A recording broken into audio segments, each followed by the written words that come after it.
You are listening to KLRN Radio, where liberty and reason still reign. All writers are prone to becoming so attached to our characters and stories that we struggle to see why a passage may not be working. It takes another set of eyes to help us nurture our writing to full maturity. At Black Wolf Editorial Services, we strive to enable writers to develop and grow, shaping stories into masterpieces that can stand the test of time.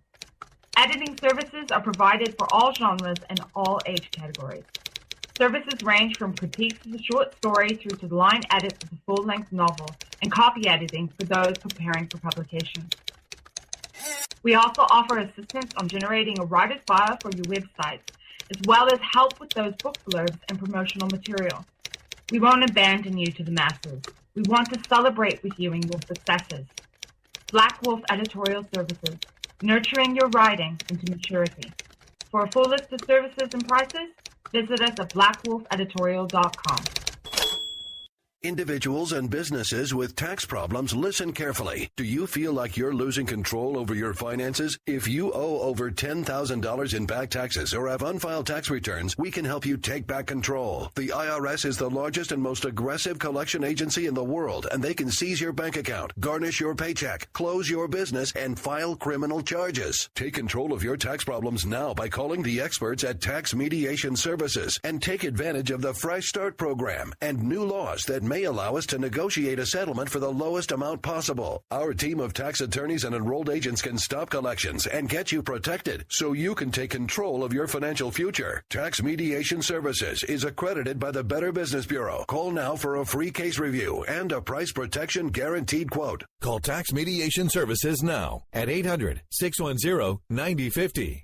That's 800-610-9050. 800-610-9050.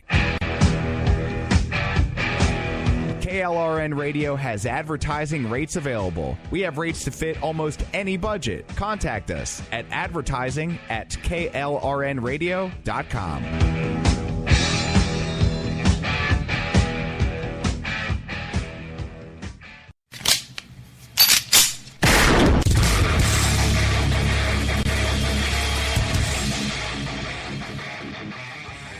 This is Slickery Trigger for Rebel Road Tactical. With proper care and feeding, your pistol will be ready when you need it, there to save your life.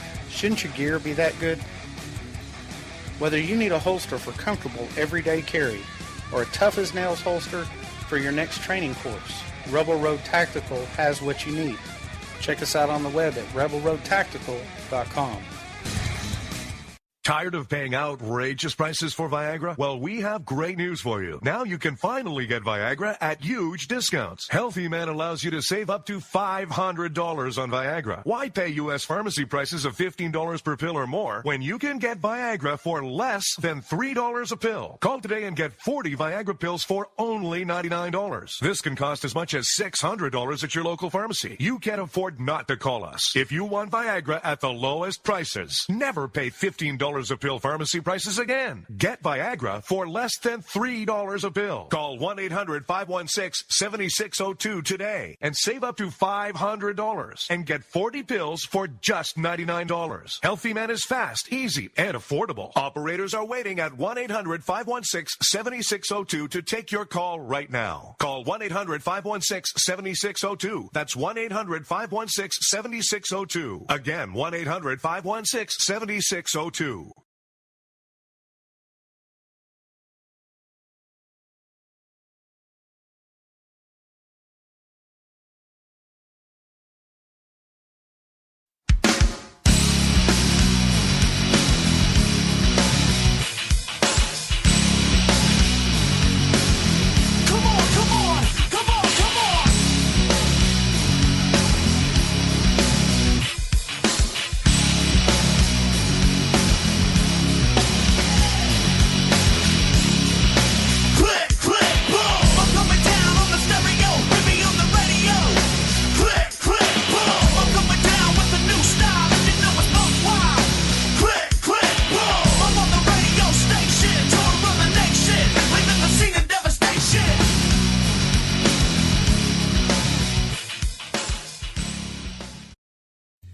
right, folks. Well, it's Friday night, just a few minutes past the hour of 11, which means it's time for the Robinson and Wright Show. Now, we've got a couple of guests joining us today. You may recognize this first person. He's been on with me quite a bit. He's been hanging out with us for the debate panels. He'll be doing it again on Sunday. You may know him on Twitter as Defend Wall Street. His name is Bill O'Keefe.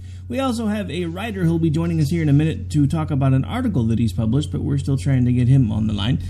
So since we're all here together, gentlemen, how you guys doing so far today? Anything interesting going on? Anything cool in the news?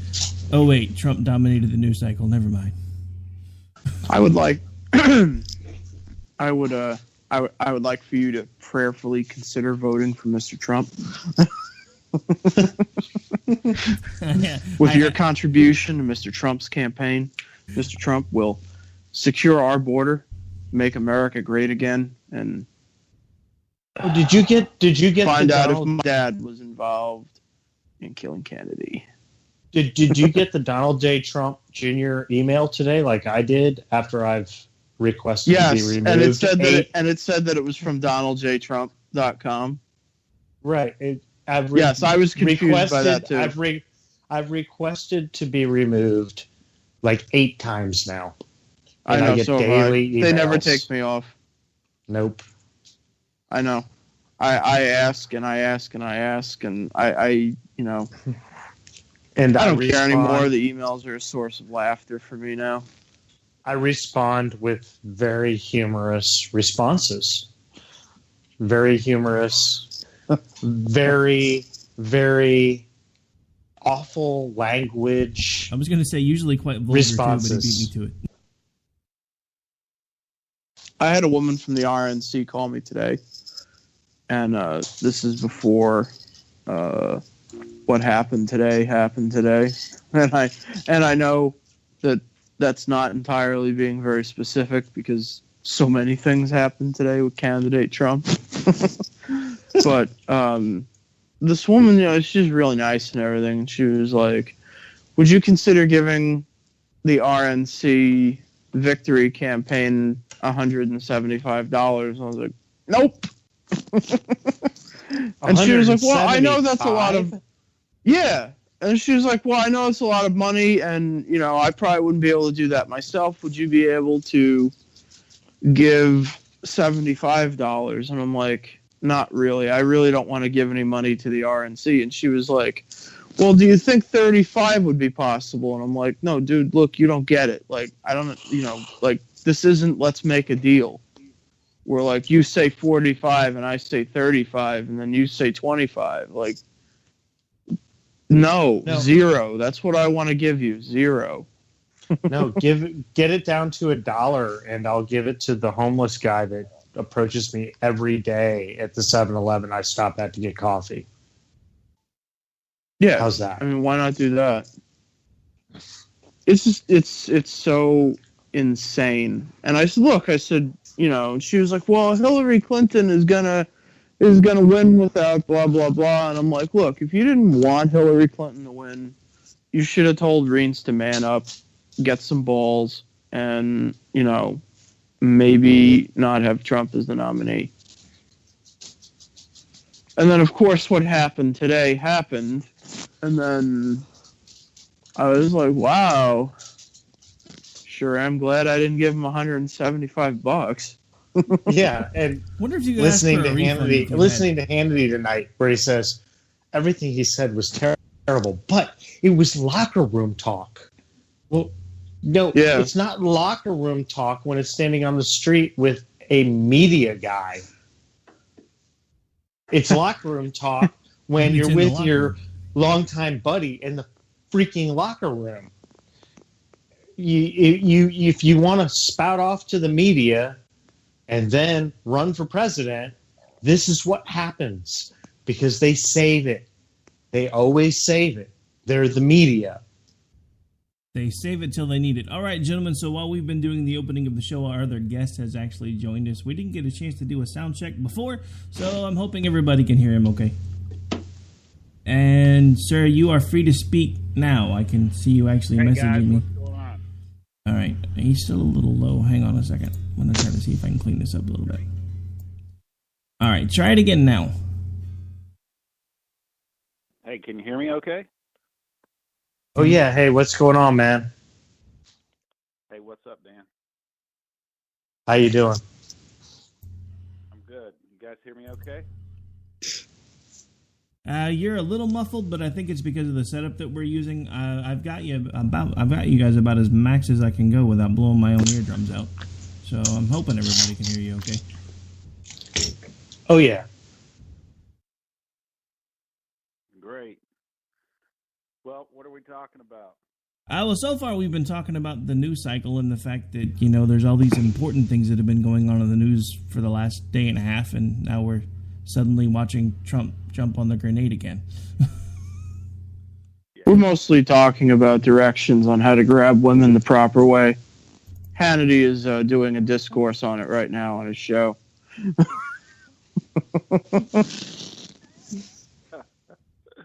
Well, I was kind of hoping this wouldn't happen, but who knew it wouldn't,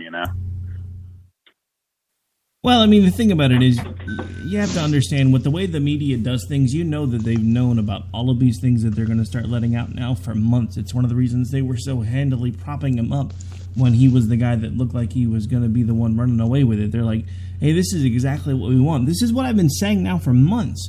The media for the last now 3 election cycles has figured out exactly how to work the American public. They prop up the weakest candidate. They make them look really, really strong all the way through the primary, and then they pull the rug out from underneath them, and all the Republicans are standing there and going, what the hell just happened? Ding, ding, ding, McCain, 2008. Exactly. I don't understand. My house is on fire, and I tried to put it out with gasoline, and it just kept burning. I don't understand what I did wrong. I took this can from from the media that said water, but when I poured it out, it smelled a little bit more like gasoline. I don't understand what I did wrong. But my house is on fire already, so I just figured, hey, the hell with it. Can't make it any worse. And then I did. Yeah, it's bad. I mean, it really is bad. I mean, I even just, I see people on social media right now going, well, you know what? They could just get Trump to drop out. The votes have been cast. It's too late. Actually, it's not.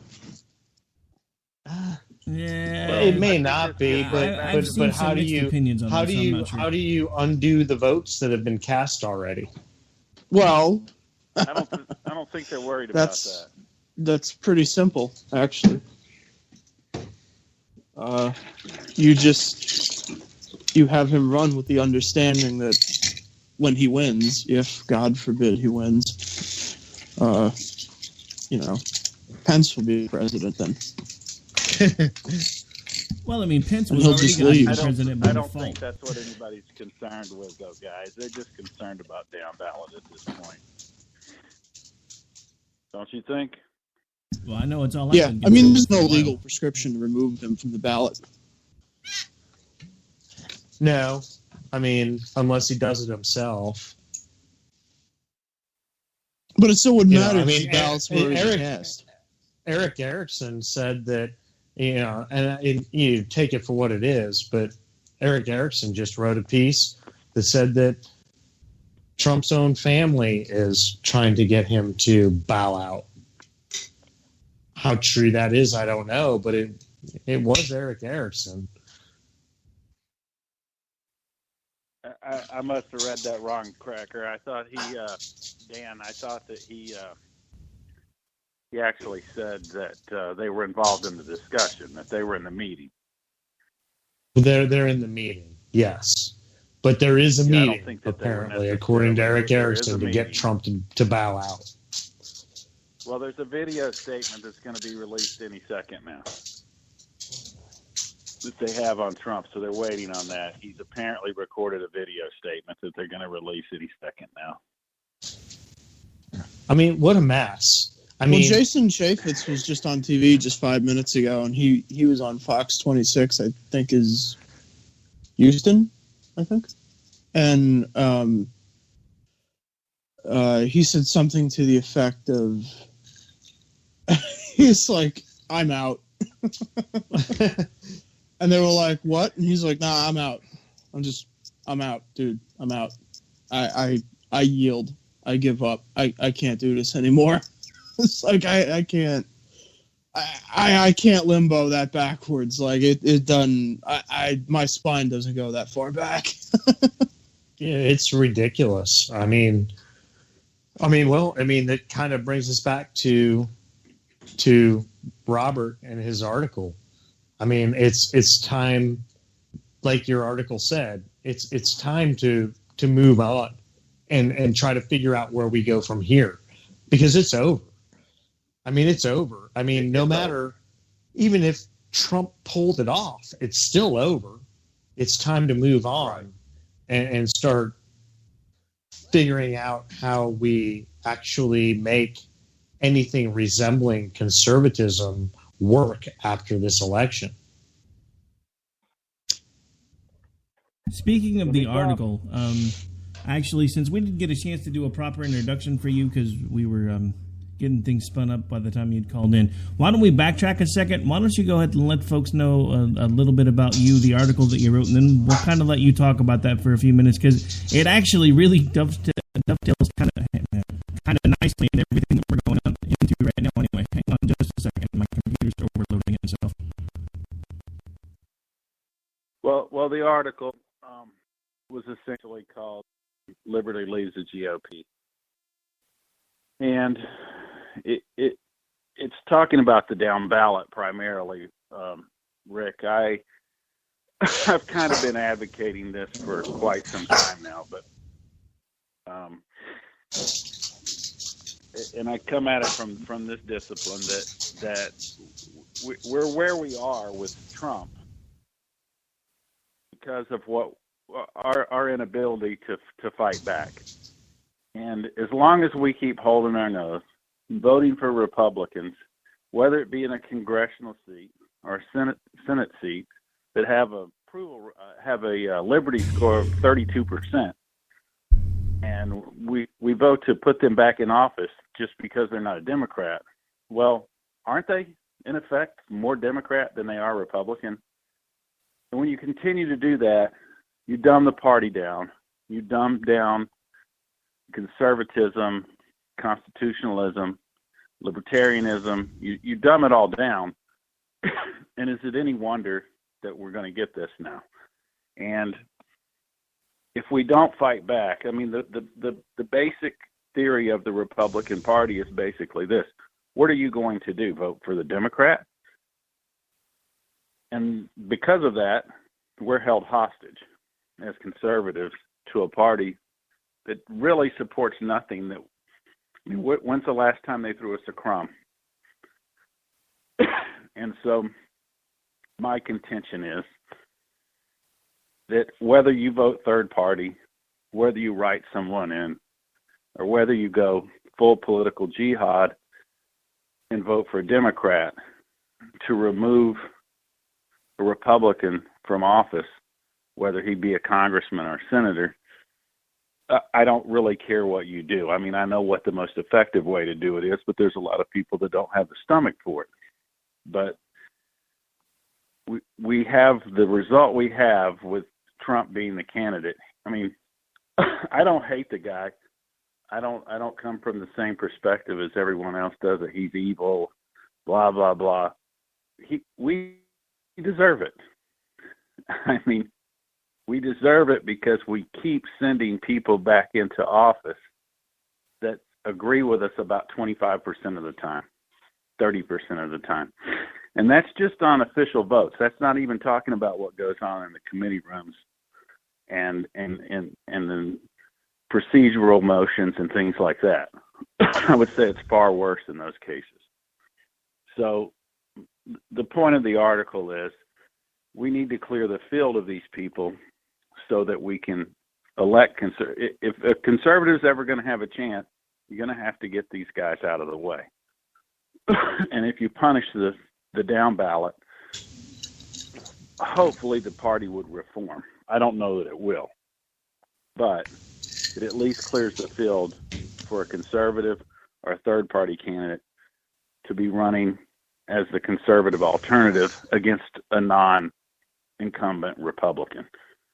And it certainly brightens our chances in the future. So anyway, that's that's absolutely where I agree with you, because like you said, we vote for somebody that gives us 25 to 30% of what we like, only because the other side will give us 0%. And it's a uniparty. Right. It's become a uniparty. It's a good old boys club, and the rules are made so that a third party can't get a foothold. It's taken the Libertarian Party 12 years, almost 13 years, to get on the ballot in all 50 states. It's a fight.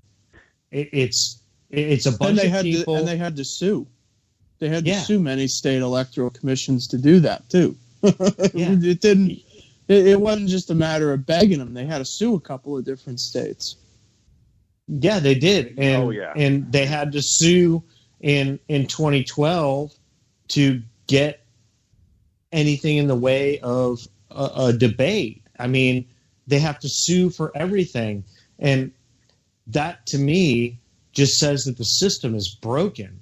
If you're going to sit there and say that people that are the nominees of a party, an established party, can't even get on the ballot, that's two parties that are working together to say, no, you can't get on the ballot. That's not the way it should work at all. I mean, I would say, the Libertarian Party established itself pretty quick as a party with people supporting it, but it took 12 years to get on in all 50 states. But then, of course, then the party nominates Johnson again. You know, they had a good candidate, and they ignored him because he was too conservative. I mean, but just to me, the Libertarian Party getting on in all 50 states, to me, was a win. But you talk to other people, and they go, oh, no, you got to vote for Trump because, it's Hillary. No, I don't have to vote for Trump. I've been working to try to get the Libertarian Party at least on the ballot in all 50 states. And as soon as the election's over, you're going to say, why do we only have these two parties? Well, because you sit back and you will vote and hold your nose. Stop holding your nose. Stop holding your nose and make your voice heard in the 3 years between each election cycle. But that's the thing that kind of bugs me, right, is that we talk about holding the nose to vote for Trump or whatever, But there are an awful lot of people out there. Now, my first Republican election, the very first Republican I ever voted for was Mitt Romney. Now, I didn't particularly like him because to be very honest with you, I'm a little creeped out by Mormonism. I think it's Christian Scientology. And I think that there are a great deal of people that think that way. But I didn't allow that to, cast aspersions on him and, I'm not going to vote for him because he's a Mormon, And there were a lot of very deeply religious people that I know who just wouldn't vote for the man because they said, well, he's kind of creepy, the Mormon thing, and it's, Jesus and the devil are brothers, and it's kind of weird. And I said, yeah, but who gives a damn? I said, he's a pretty good candidate. He's a businessman. No, we don't want to vote for him. He's creepy. I'd rather stay home. Now, fast forward 4 years, and these same people are telling me, no, you got to hold your nose and vote for Trump. And I go, you got to be kidding me. I mean, you wouldn't vote for Romney because his religion spooked you out, but you're going to vote for a guy with 5 kids from 3 different women who couldn't even tell you what his religion is, if any. So I don't understand that, because this is something that happened in this election only that I have seen. Romney is basically the standard. Well, not religious enough, ex-wife, all that kind of stuff. A lot of values voters don't like that stuff. I don't have an opinion on it, at least not right now, that I want to talk about. But, I think it's odd that a lot of people who vote faith and values would not vote for Romney, would not vote for a George W. Bush, would not vote for several other candidates, but they voted for Trump. And now they're telling me that I have to hold my nose and vote for Trump because, he's this, he's this amazing candidate that's going to set us straight. Come on. I don't get that. And I don't want to spend like a half hour on that, but I really don't understand that. I can't think with that way, and I can't understand it. I live in New York and New Jersey. I live in New Jersey. I've known Donald Trump since I was a child. I had family who worked for his casino business in Atlantic City. I don't personally know the man, but I've known him long enough from living in this area. And Donald Trump is a scumbag. I mean, he's just a scumbag. He always has been. He always will be a scumbag. So it kind of freaks me out to see people go, well, you got to vote for him because he's not perfect and nobody's perfect. And I go, yeah, well, nobody's perfect. But you know what? We had Ted Cruz and Ben Carson up there. I don't particularly like them. I think some of the stuff they think is a little creepy. But you know what? At the end of the day, I thought that those are two principled guys who said what they believed at the end of the day. Trump, I don't know. I mean, you ask him the same question 3 times in a day, you get 3 different answers. Exactly. You're exactly right. I supported. I was a Walker guy to begin with, and like I said, coming back to the GOP. The GOP brought me back for this election because I wanted to beat Hillary. I just wanted to make sure that Hillary wasn't going to be president. And I looked and I saw Walker, Rubio, Cruz, Fiorina. I mean, I saw all these candidates. I'm like, oh my God, this is it. This is it. I'm going to come back. I re-registered and everything. And I was a Walker guy at first. Walker dropped out. I became a Rubio guy.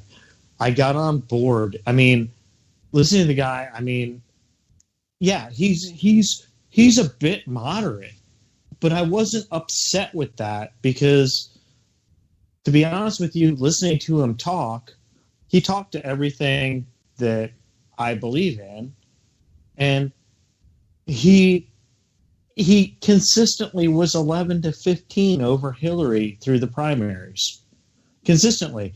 And whenever I have anybody tell me, you don't know math, Trump is it, Trump's the one that won. No, I do know math because Trump isn't the one that beats her.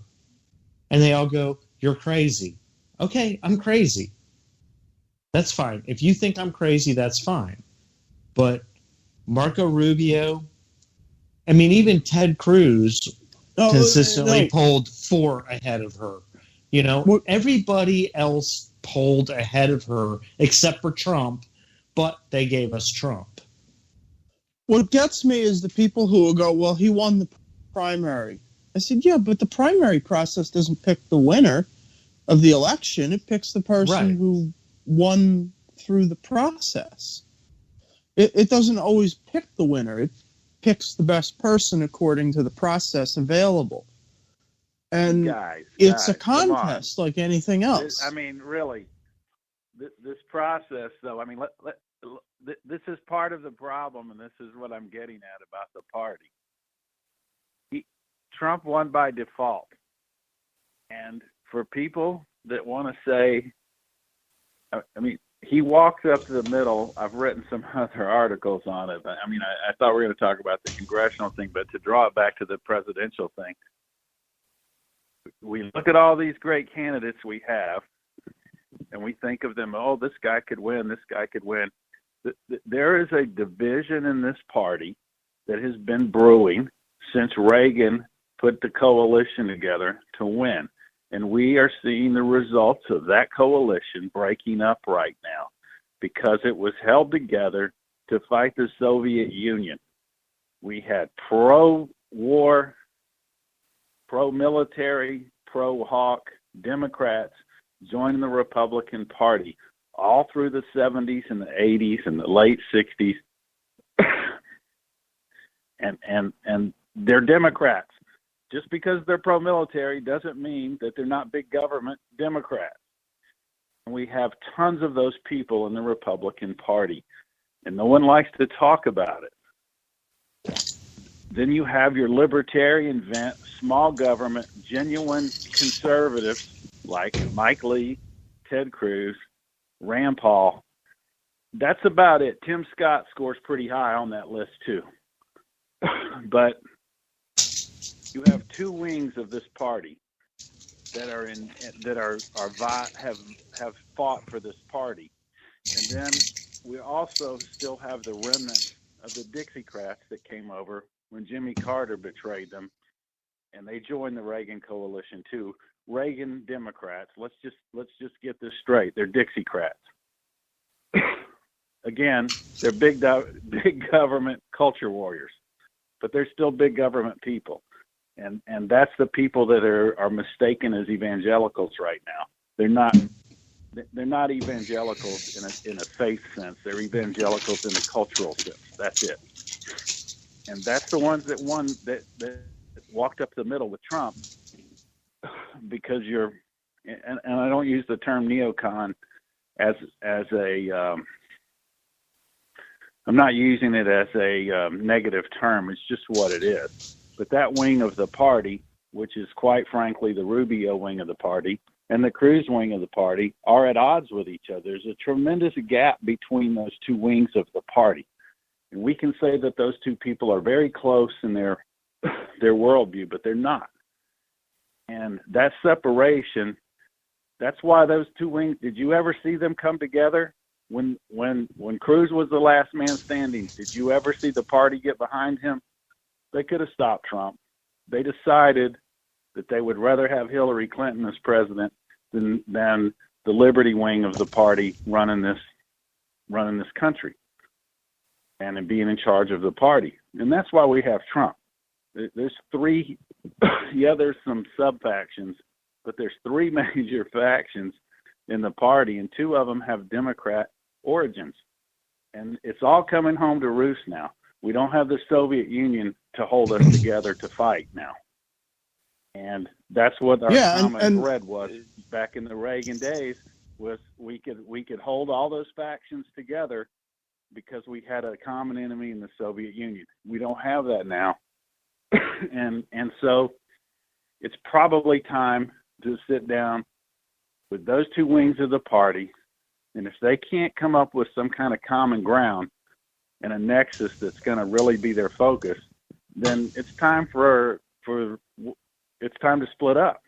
And I'm not suggesting which side. I mean, I know which side I'll go with. I don't know what you guys would do, but I know which side I would go with. And it's just it's time to have some honest discussion that this party's fractured, not because of personalities. It's fractured because of worldview. And that's legitimate differences, and it's healthy to discuss it. And to act like that any one of these candidates could have won, well, yeah, they could have, except for one thing. There's at least a third of the party that's against them. And it gets back to the congressional side of things. They're not going to allow the whole point of my article was Rand Paul has tried to work from within the party through cooperating. He's gotten nothing. He's the junior senator from the same state as the Senate Majority Leader. The Senate Majority Leader has a 40% liberty score on Conservative Review. That means he votes with them more than he votes with us. You get that, right? Oh, yeah. I mean, you see what I'm saying?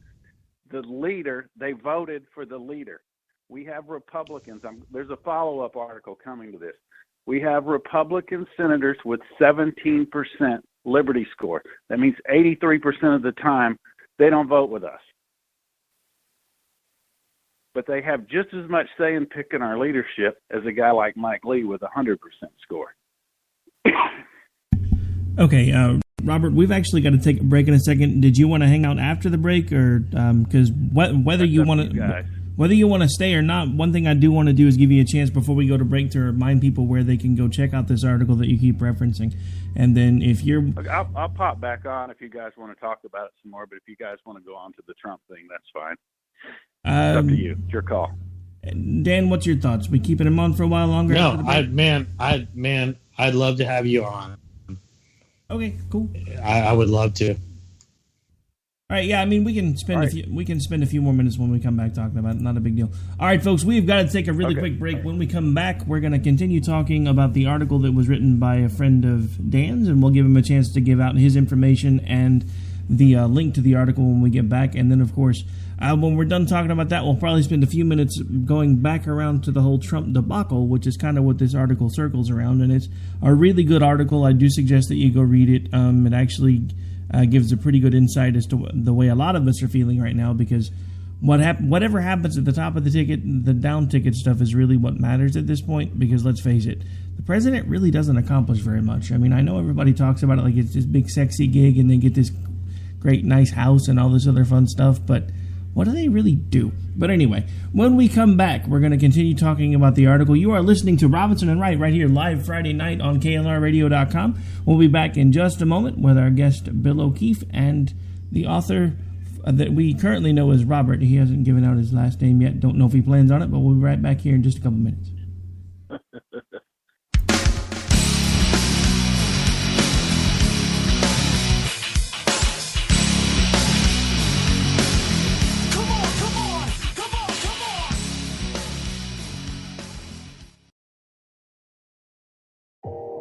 You are listening to KLRN Radio, where liberty and reason still reign. All writers are prone to becoming so attached to our characters and stories that we struggle to see why a passage may not be working. It takes another set of eyes to help us nurture our writing to full maturity. At Black Wolf Editorial Services, we strive to enable writers to develop and grow, shaping stories into masterpieces that can stand the test of time. Editing services are provided for all genres and all age categories. Services range from critiques of the short story through to the line edits of the full-length novel and copy editing for those preparing for publication. We also offer assistance on generating a writer's bio for your websites, as well as help with those book blurbs and promotional material. We won't abandon you to the masses. We want to celebrate with you in your successes. Black Wolf Editorial Services, nurturing your writing into maturity. For a full list of services and prices, visit us at blackwolfeditorial.com.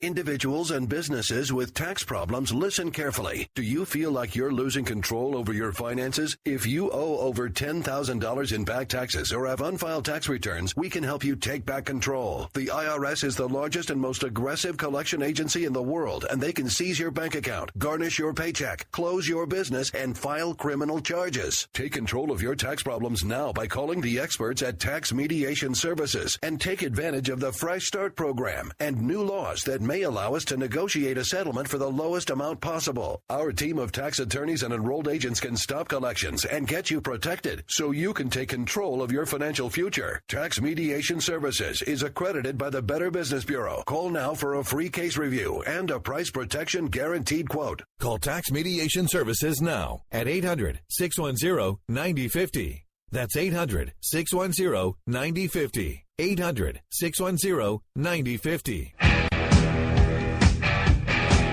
KLRN Radio has advertising rates available. We have rates to fit almost any budget. Contact us at advertising@klrnradio.com.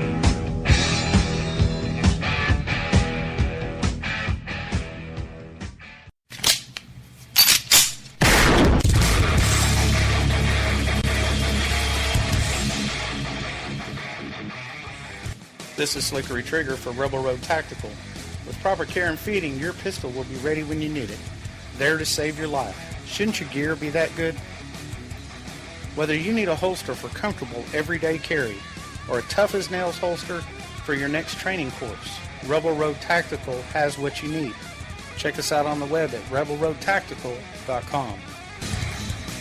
Tired of paying outrageous prices for Viagra? Well, we have great news for you. Now you can finally get Viagra at huge discounts. Healthy Man allows you to save up to $500 on Viagra. Why pay U.S. pharmacy prices of $15 per pill or more when you can get Viagra for less than $3 a pill? Call today and get 40 Viagra pills for only $99. This can cost as much as $600 at your local pharmacy. You can't afford not to call us. If you want Viagra at the lowest prices, never pay $15 a pill pharmacy prices again. Get Viagra for less than $3 a pill. Call 1-800-516-7602 today and save up to $500 and get 40 pills for just $99. Healthy Man is fast, easy, and affordable. Operators are waiting at 1-800-516-7602 to take your call right now. Call 1-800-516-7602. That's 1-800-516-7602. Again, 1-800-516-7602.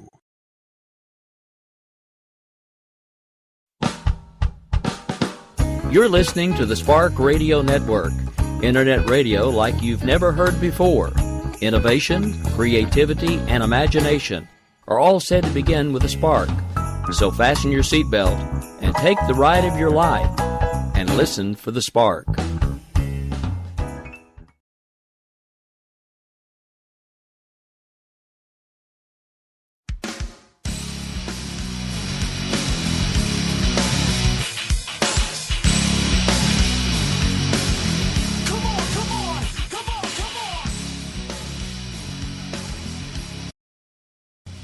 All right, folks, welcome back. This is the second half of the show already. We still have our guest. We have Defend Wall Street, a.k.a. Bill O'Keefe.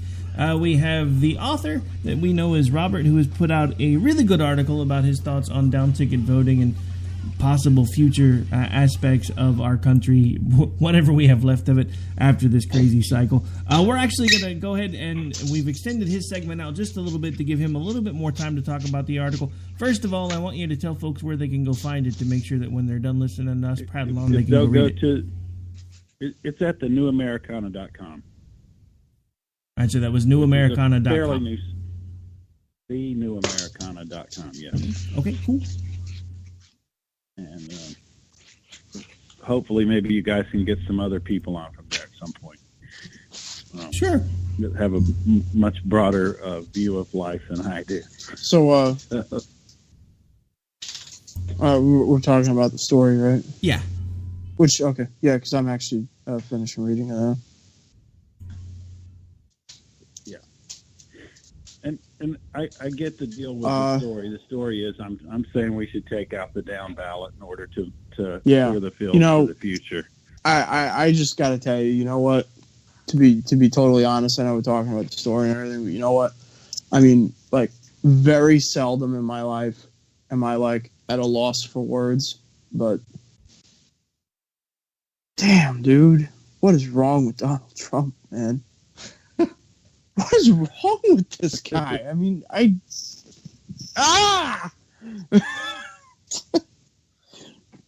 moved on her like a blank, even though she was married. Oh, God. Somebody just kill me now. That's pretty much what my reaction was to the story. I'm like,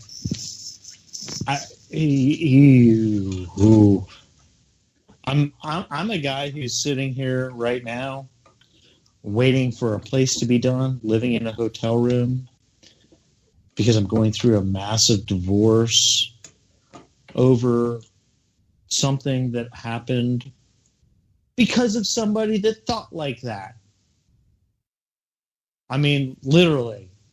And so I'm gonna vote for you for president. You're the guy that screwed my ex-wife. You are the guy that screwed my ex-wife, so I'm just gonna vote for you for president because you have the same morals. You know what this election cycle has taught me, though? Morals no longer matter. Look at the two people at the top of the ticket and tell me this country gives a damn about morals anymore. I'm not talking about us. I'm not talking about the people listening to the show. I'm saying in general, do the American people actually even give a damn about morals anymore? Look at the top of the ticket and ask yourself that question, because I say the answer is no. No, you're right. They don't. There's morals don't mean anything anymore, and it's a damn shame. It's an absolute damn shame. What you guys don't realize, though, is that this isn't necessarily the quagmire or quandary that you think it is. Like, this isn't indicative of the type of issue that you think it is. Trump has been spreading money for a presidential campaign for 25 years. And I say that with absolute certainty. He has been doing this since I was a child. So this is not something that just appeared out of nowhere, okay? Janine, I mean, look, he owns pretty much half of Fox News. The guy who runs CNN right now is the guy who was his best friend who greenlighted The Apprentice for him at NBC, Jeffrey Zucker. So this is something that has been sort of gradually in the works since the 1980s. He has been preparing for this. Janine Pirro is bought and paid for. Ingram is bought and paid for. Hannity just does it because he ain't got shit else to do. You know, oops, I'm not supposed to say the S word on here. Too late now, brother. It's all right. We'll fix it later. I know, it's live. Sorry. You know what I'm saying? Like this is something that has been in the works for a long time. He did not necessarily win the primary system. He gamed the system, and expertly, by the way, I might add. He did this whole thing for himself because this is what Donald Trump does. And he committed a hostile takeover of the party. I mean, that's basically what he did. He ensured that A, he stayed in the news. B, he drowned everybody else out and ate up all the oxygen. And then when anybody got anywhere near getting some oxygen, he kicked them in the face while they were down. So, you know, look at Fox and Friends. I mean, Dan mentioned Fox and Friends a second ago. That was like his TV show. He was like the fourth guest. He was like the fourth member of that damn show for like 8 months. He still One is. America, yeah, I know. One America News was like a 24-hour, 7-day, you know, TV ad for him. You know, he manufactured his own candidacy. Probably the first person who ever bought his way into the White House, assuming he wins. I mean, because that's essentially what he did. All these people who work on these TV shows, work at these networks, they're all friends of his. They're all people who owe him money, who owe him favors. People who he probably has crap on, too. So, you know, I mean, this is, you know, not necessarily the moral crisis that you think it is. Because, well, I guess in a way it sort of is, right? Because everybody's susceptible to money. But it's more about money than it is about anything else. He has spread around so much damn money over the last 10 or 15, 20 years. You know, look, Trump is a joke candidate. He should have been treated as one. I mentioned this before the primaries even started when he announced that he was going to run. I said, look, all you have to do is Google his last presidential run. I think it was in 2000, you know, before Bush, the Bush and Gore year was 2000, I guess. he wanted to run for president on the independent ticket that year that like he supposedly denounced David Duke because he's a white supremacist, but then forgot about who he was. That year he had formed an exploratory committee in 99 or 2000 to run for president, and when he was asked on television on CNN who he would put in his cabinet, the two people he suggested were Colin Powell and Oprah Winfrey. I'm not joking. You can go, you look it up. There's video of him saying it. He is a joke candidate. He has always been a joke candidate. All you had to do was say, look, 10 years ago, this guy said he was going to run for president. The first thing he thought of was put Oprah Winfrey as Secretary of Treasury. Dude, come on, really? Secretary isn't an actual secretary, right? Like, look under your seat. You win a car. You win a car. You win a car. I'm just saying. Yeah, but they're paid for with government money. They would have been Matchbox.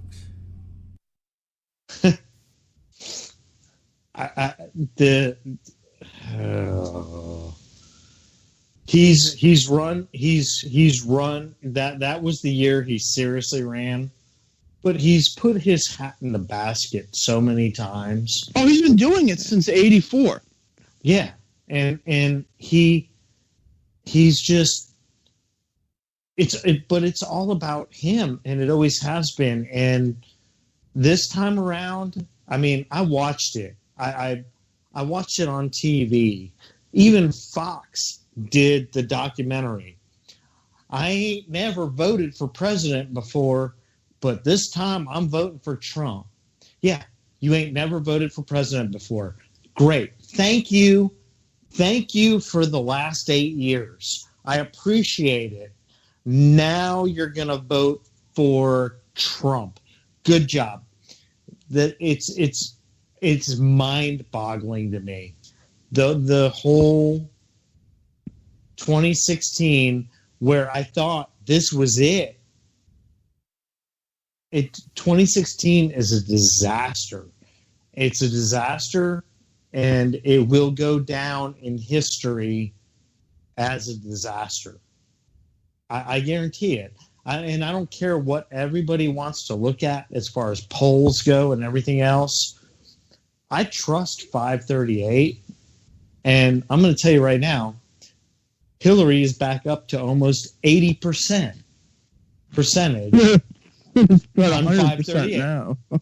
Yeah, go refresh the page. It may have changed to 100 while you were talking. Yeah, it's ridiculous. And I trust 538 because the way they run their numbers makes sense.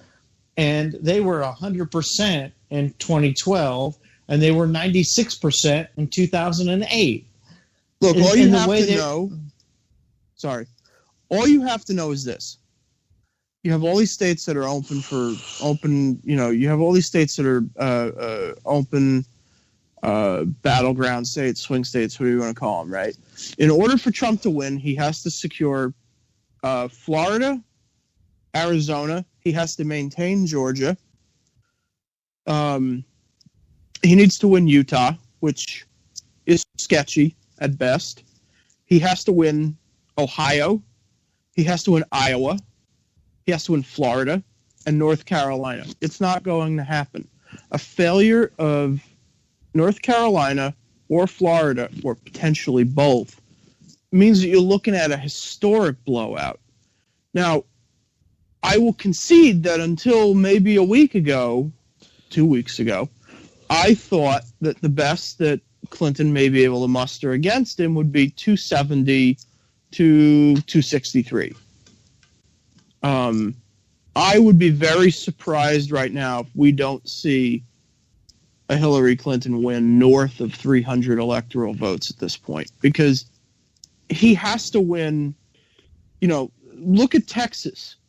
If you look at all the polls that come out of Texas, and I grant you there are not a lot of them because Texas is basically a red state, and they did the same thing with California. They don't really poll, But if you look at California, you look at Texas right now. Texas is a red state, very, very red state, the state I'm moving to, thank God. If you look at Texas right now, if you look at Texas right now, Donald Trump is leading Hillary in 3 polls in Texas of 1,000 or more registered voters, and he's only beating her by 5.5 points. Right. And I'm in North Carolina. Romney won the state by 28 points against Obama in 2012. I'm in North Carolina. We're blue. We're blue. We're blue, and McCrory is in trouble. And it's all relevant. I mean, it's and I'm of kind of like Robert's, your friend. Well, I'm of Robert's point of view. Yeah, I will not vote for Burr here in North Carolina. I will not vote for him. He's an ass. I literally will not vote for him. I can't. I mean, I won't vote for Hillary in the presidential election, but I will not vote for Burr on the down ballot because he's an ass. He's made an ass of himself, and he hasn't done a thing for me here. I won't vote for him. I just won't. Trump is destroying the down everything. Ballot. He's destroying everything. Absolutely everything. And I didn't like Burr to begin with, but now that Burr's a Trump backer, why would I vote for him if I didn't like him to begin with? Why would I vote for him? I won't. I just won't. I can't. He's backing a dude I don't like, and I don't like him anyway. I just won't vote for him. And Burr's going to lose. I can guarantee you Burr loses. I do like McCrory. I do. And I will probably vote for McCrory. But Trump is actually costing governor positions. He's costing everything. He's destroying it all. And it's maybe what we need. We just need it all to be destroyed. I'm all for it. If it all gets destroyed, then we have something to build on. If it doesn't get destroyed, it's the same thing over and over and over again. Here's the problem. Hang on, guys. Stay with me for a second. We've got a bit of breaking news here. We actually have an announcement from Mike Kaufman. For the good of the country and to give the Republicans a chance of defeating Hillary Clinton, Mr. Trump should step aside. His defeat at this point seems almost certain, and 4 years of Hillary Clinton is not what is best for this country. Mr. Trump should put the country first and do the right thing. Signed, Mike Kaufman. Some of you may recognize that name as someone who's actually in Congress, and he is officially calling for Donald Trump to step aside. However, as we've been discussing from the beginning of the show, it's pretty much too late for that now. I think it's a foregone conclusion at this point. This article also happens to talk about that he's actually losing donors by I would say hundreds, but it's probably closer to tens at this point. And it's just completely, it's just all over the place. This is from Mark Halperin. Major GOP donors are pulling support from Donald Trump and are now looking to fund an effort to back someone else, might as well say anyone else, as the Republican nominee. It's just imploding, right? I mean, it's October, so surprise! But this is what we've been telling you guys for months. The media was going to hold on to everything they had on him until they could hit him with it all at once, and there was no way he was going to survive it. And I really wish I had a certain Trumpster's Twitter feed up right now, because it's probably in full meltdown mode, but I'm not going to give him the honor of mentioning his name on air, but a lot of you know who I'm talking about.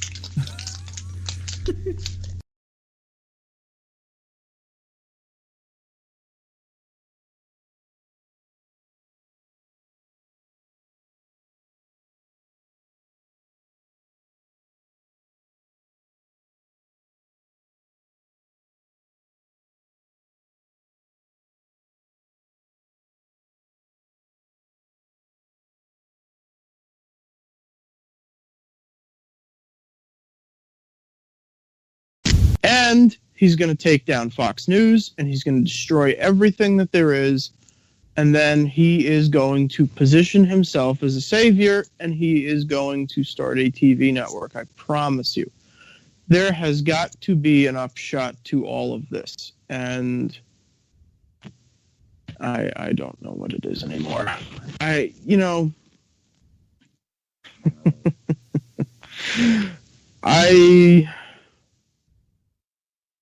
told you so.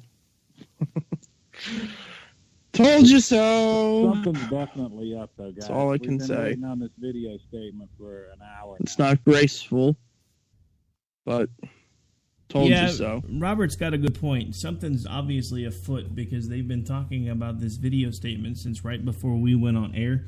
We're actually officially over the top of the hour, and I've still seen nothing about a video statement, so I'm kind of wondering. Yeah, they're saying it's still being prepared.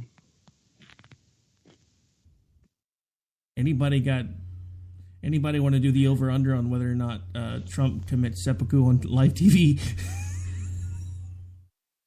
Because if we were Japanese, that would be exactly what would be happening tonight. You know as well as I do. I would watch that. 10-10 would watch again. Oh, man. God help us all. All right, so we've basically gone a little bit over the article. Hey, Robert, since you're still with us, why don't you remind folks where they can go look at that again if they want to? Because this actually will be running all over the place. It's on thenewAmericana.com. Okay. And has anybody else got anything they want to add at this point? Because we are officially over the top of the hour. We can extend if you guys want, or we can cut it off. It's up to you guys. I'm just the guy pushing the buttons and talking occasionally. Hey, you guys keep going if you want. I'm going to go watch this TV. I'm cool with whatever. Wait for this video statement. You have fun with that, sir. Thanks for hanging out. I couldn't hear him. Was he? I wasn't talking over him or something at some point, was I? I couldn't hear him. No, you really weren't. I need to figure out a way, because the issue is when I have... Oh, now I feel really bad, because you were like, take care, and I'm like, wait, who's he talking to? And then I realized you were talking to Robert, and I'm like, oh, I hope he wasn't talking when I was trying to talk. No, you guys actually managed to not walk all over anybody very much, so it wasn't that big a deal. All right, so... Oh, okay. Where we want to go from here, fellas? Are we done, or are we going to keep bashing Trump? Because I'm good either way. I got at least 15 minutes if you guys want to extend, but I'll probably have to cut it short or cut it around then because the wife's going to be bringing home a teenager who just played a massive football game and is going to be making lots of noise. All right, well, let's just cut it and wait and see what happens. Yay, we can start looking for this video statement that everybody's talking about while we continue to watch the campaign implode. I think I'm going to pull up who's Twitter feed and see if he's like on Suicide Watch or anything yet. Yep. All right, folks, this has been Robinson and Wright. We're live with you right here on KLNRradio.com every Friday night from 11 to midnight Eastern. We've had our guest Defend Wall Street, also known as Bill O'Keefe, and Robert from what was the name of the paper again? New American. Dang it, I'm terrible with stuff when I don't get the chance to write it down. Anyway, he gave it out like 3 times. I'm not going to butcher it. If you don't remember it, back it up. You'll hear it. But I do encourage you to go check out the paper and support him since that's actually one of his first articles I've read. I'm actually going back and looking for regular updates now. But we're going to get out of here and make way for the Rhino Report, which you'll actually hear in its entirety. Should be starting up here in just a couple minutes.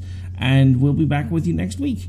Take care. Have a great weekend. And don't forget, we have Finding Common Ground and Opinion Nation with Bryce Robbins tomorrow morning. Bryce is currently ignoring me and on his way to a comic book convention, though, so they are pre-records. They're not reruns. We just did them in advance. So feel free to check those out if you want. We're out, folks. Have a good night. Take care.